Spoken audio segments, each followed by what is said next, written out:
हाँ तो भाइयों, जैसा कि आपको मालूम है कि माध्यमिक शिक्षक चयन परीक्षा का पाठ्यक्रम आ चुका है। उसमें से हम आज संस्कृत विषय के पाठ्यक्रम का अध्ययन करेंगे। उसमें 20 इकाइयाँ हैं। उनमें से जो 19वीं इकाई है उसका नाम है सुरभि। उसके 3 भाग हैं। उसमें 5 पाठ दिए हुए हैं, जिसमें पहला पाठ है कालज्ञो बराह मेरा, दूसरा पाठ है अहम ओरछा अस्मि, तीसरा है चित्रकूटम, नर्मदा और देवी अहिल्या। हम इनमें से आज अहम ओरछा अस्मि पाठ का अध्ययन करेंगे।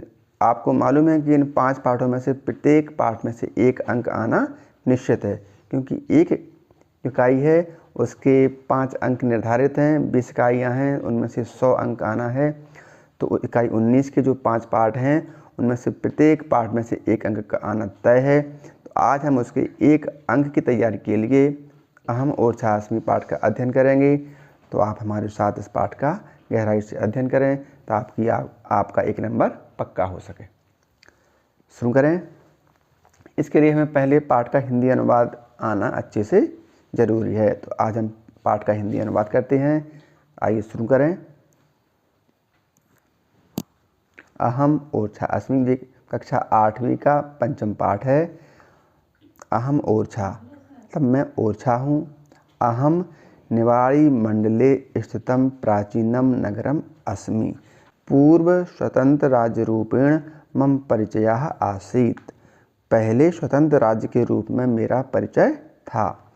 मम स्थापना 16 शताब्दी बुंदेला राजपूतेन रुद्र प्रतापेन कृतः। मेरी स्थापना 16वीं शताब्दी में बुंदेल राजपूत रुद्र प्रताप द्वारा की गई। माम परितः सघनम वनम अस्ति। मेरे चारों ओर घना जंगल है।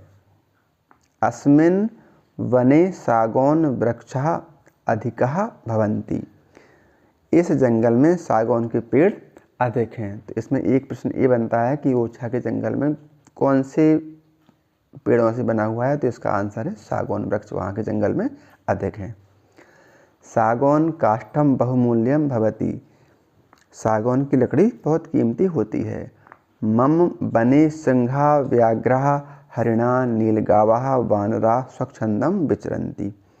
इस जंगल में शेर, चीते, हिरण, नीलगायें और बंदर स्वच्छंद रूप से घूमते हैं और भी जंगली पशु बिना भय के रहते हैं। अन्येपि वन्य पशवः निर्भया वसन्ति। एतेषां वन्य पशूनां रक्षणाय शासनेन इदानीम अभयारण्यम निर्मितम। इन जंगली पशुओं की रक्षा के लिए सरकार ने अब अभयारण्य का निर्माण कर दिया है। मम परिक्षेत्रे चतस्रः प्रमुखः नद्यः प्रवहन्ति।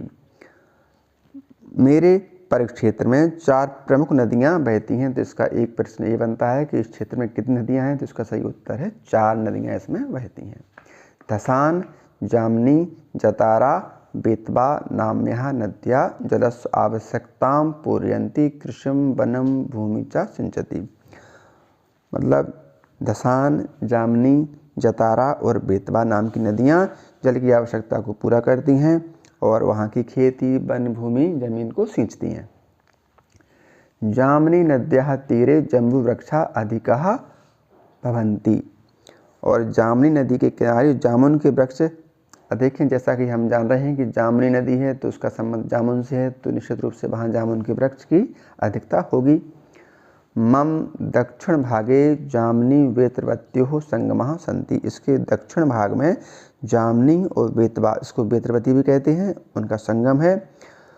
तत्र संगमात् जलस्य सप्तधारा भवन्ति। यहाँ ध्यान दें कि उनके संगम से जो धाराएं निकलती हैं उनकी संख्या 7 है। तो एक प्रश्न ये बनता है कि जहाँ जामनी और बेतवा का संगम होता है उनसे कितनी धाराओं का निर्माण होता है। तो इसका उत्तर है 7, क्योंकि सप्तधारा भवन्ति। अतः एव जनः लोकभाषायां तम स्थलं सप्तधारा इति वदन्ति। इसलिए इसे लोकभाषा में सप्तधारा नाम कहा जाता है। वेत्रवत्याः तटे मम पुरातन ऐतिहासिकः दुर्गः सन्ति। वेत्रवती के किनारे वह मेरा एक पुराना ऐतिहासिक किला है। बहूनि मंदिराणि अपि सन्ति। बहुत सारे मंदिर हैं। तत्रैव राज्ञां समाधयः अपि सन्ति। वहाँ बहुत से राजाओं की समाधियाँ भी हैं। तो आपका एक प्रश्न ये बनता है कि बहुत से राजाओं की समाधियाँ कहाँ पर हैं? तो वो बेतवा नदी के तट पर हैं, किनारे पर हैं। तटे एकम भव्यम राम राजा मंदिरम विद्यते, और वहाँ नदी के किनारे भगवान श्री राम राजा का मंदिर है।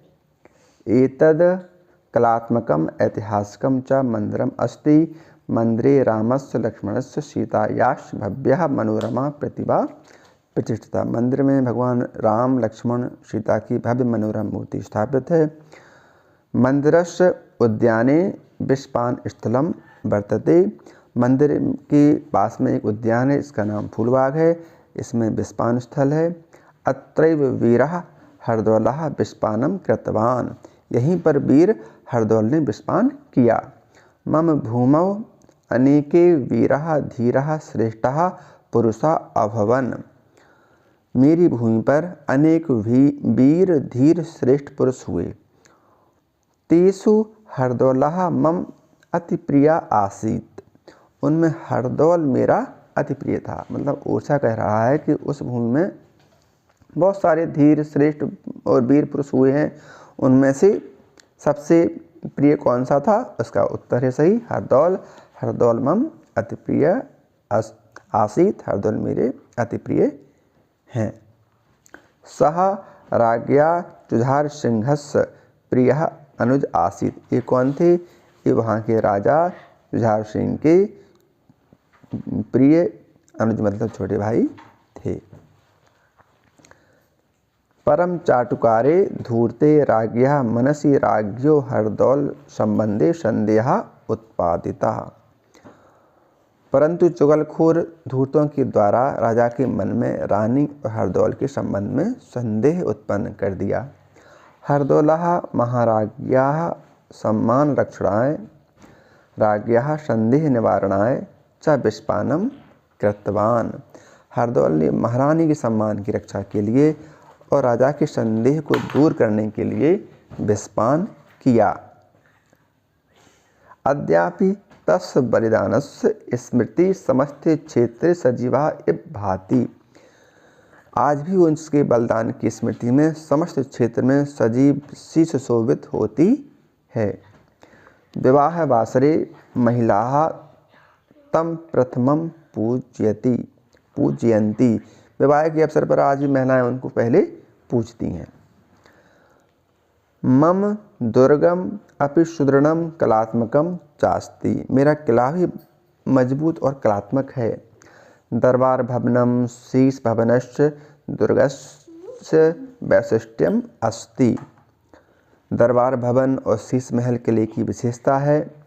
सर्वेषु भवनेषु स्थापत्य कलायाः सुंदराणि चित्राणि मनांसि रंजयन्ति, मतलब सभी भवनों में स्थापत्य कला के सुंदर चित्र मनों को प्रसन्न करते हैं। भवनानां गवाक्षेषु अपि प्रस्तर पट्टिकासु सूक्ष्मं शिल्पकार्यं विद्यते, मतलब सभी भवनों में स्थापत्य कला के सुंदर चित्र मनों को प्रसन्न करते हैं। भवनों की खिड़कियों में भी पत्थर की पट्टिकाओं में सूक्ष्म शिल्पकार है। दीवार पर भी मनोहर कार्य, भित्तिकासु अपि मनोहराणि चित्राणि वर्तन्ते। दुर्गस्य अधः स्थले काव्यकला विदग्धायाः नर्तक्याः रायप्रवीणाः आकर्षकं भवन अपि स्थितम्, मतलब किले के नीचे काव्य कला में चतुर नर्तकी राय प्रवीण का भी आकर्षक भवन है। और वामे दर्शनीयम चतुर्भुज मंदिरम विद्यते, इसके बाईं ओर चतुर्भुज मंदिर स्थित है। अत्रापि प्रस्तरेषु कलायाः चित्रणम अद्भुतम भांति, और यहाँ भी पत्रों पर अद्भुत कला का चित्रण सुशोभित होता है। पुरतः सावन भादो नाम कौ स्तंभो प्रसिद्धि, इसके सामने सावन भादो नाम के दो प्रसिद्ध खम्भे स्थित हैं। मम परिसरे एकम पुष्पोद्यानम वर्तते, मेरे परिसर में एक फूलों का बाग है। तत्र विविध वर्णानि पुष्पाणि पर्यटकानां चित्तम मोदयन्ति, यहाँ विभिन्न रंगों के फूल पर्यटकों के मन को प्रसन्न करते हैं। उद्यानस्य नाति दूरे हिंदी भाषायां प्रसिद्ध कवि केशवदासस्य स्थानमस्ति। उद्यान के पास में हिंदी भाषा के प्रसिद्ध कवि केशवदास का स्थान है। तो आपका एक प्रश्न बनता है कि केशवदास का स्थान कहाँ पर है, वो जो कि उद्यान के समीप स्थित है। षोडश शताब्दात् आरंभ मम निर्माणम अद्यावधि चलति एव, मतलब 16वीं शताब्दी से लेकर मेरा निर्माण आज भी चल ही रहा है। मतलब ओरछा में लगातार विकास कार्य चल रहे हैं, ओरछा में आज भी निर्माण कार्य चलता रहता है। परम सर्वाधिकम निर्माण कार्यम महाराज वीर सिंह प्रथमस्य शासने अभवत। इसमें सबसे अधिक निर्माण कार्य महाराज वीर सिंह प्रथम के शासन में हुआ। तो एक प्रश्न ये बनता है कि सर्वाधिक निर्माण कार्य किसके काल में हुआ, तो इसका सही आंसर है महाराज वीर सिंह प्रथम के शासन में सर्वाधिक निर्माण कार्य हुआ। मम इतिहासः रोचकः कुतूहलपूर्णः च अस्ति, मेरा इतिहास रोचक और कौतूहलपूर्ण है। मध्यकाले मम विशिष्टम स्थानम महत्वच्च आसीत्, और मध्यकाल में मेरा विशिष्ट स्थान और महत्व था। अधुनापि राम राजा तथैव विराजते, आज भी राम राजा वहीं विराजते हैं।